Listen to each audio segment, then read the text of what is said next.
Бүгін біз үй жұмысын істейміз. 41-ші беттегі 11 мен 12-ші есеп. Ауданның өлшем бірліктерін кестесін пайдаланып салыстыр. 8 метрде 80 дециметр бар. Олар екеуі тең. 600 сантиметрде 60 дециметр бар. 60 дециметр үлкен. 7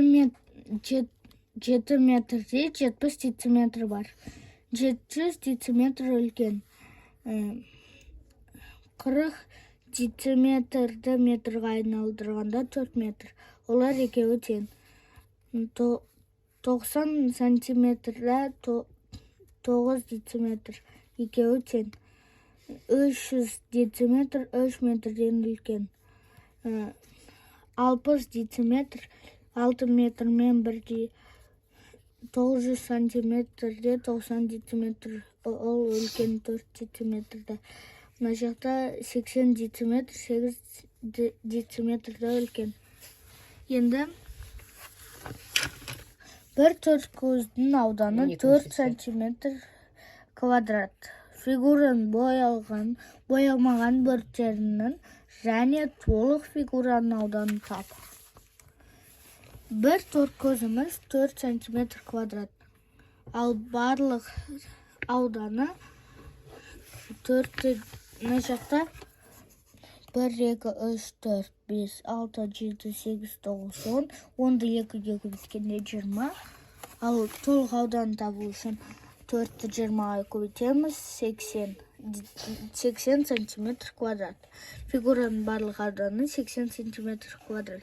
Боялған бөлігі 24 сантиметр квадрат, боялмаған бөлігі 56 сантиметр квадрат.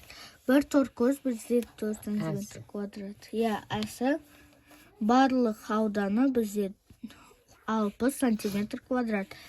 Ал боялған бөлігі 20 сантиметр квадрат, боялмаған бөлігі 40 сантиметр квадрат.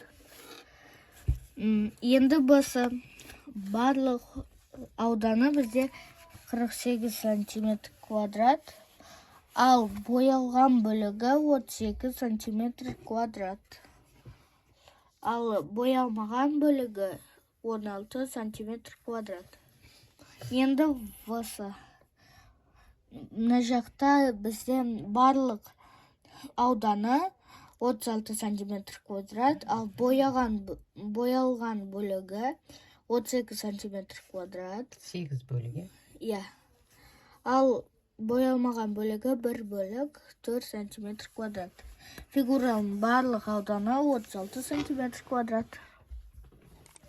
Бүгінгі сабағымыз аяқталды. Каналға тіркеліп қойыңыздар. Сау болыңыздар.